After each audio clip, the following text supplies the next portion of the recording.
When you think about it, water is pretty amazing.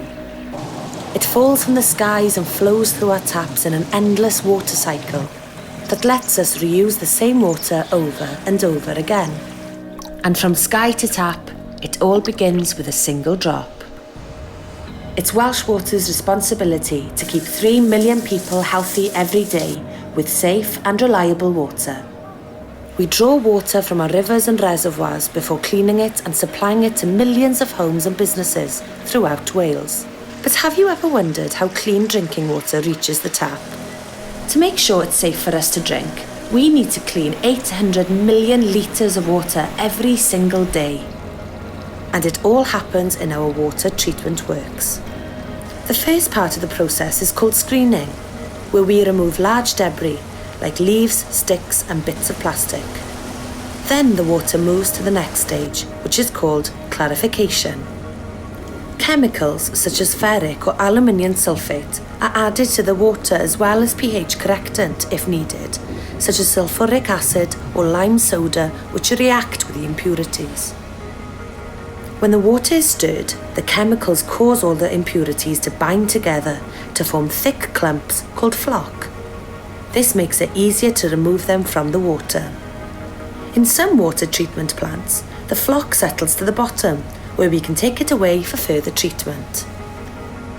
In plants like this one, we pass fine bubbles of air through the water.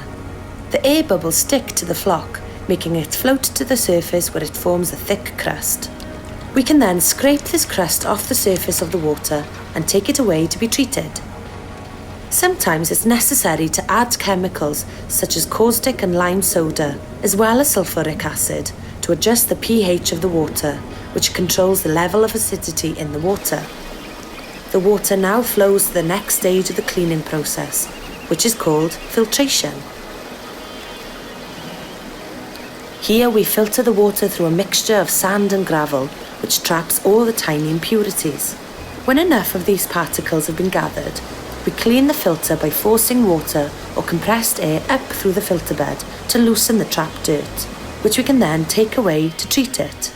In some treatment works, such as upland reservoirs, we might filter the water a second time to make it as clean as possible before it goes on to the final stage. This is called disinfection, where we kill harmful bacteria and all other pathogens that could cause stomach upsets. We do this by adding chlorine to the water like in a swimming pool, just enough to make the water safe while still leaving it tasting fresh and good to drink. By now, the water is treated and cleaned and it's ready to flow through our 27,000 kilometres of pipes to your homes and businesses. And just think, it all started with that single drop falling from the sky, helped along the way by our teams throughout the country. So safe, clean water is at the end of the tap whenever we need it.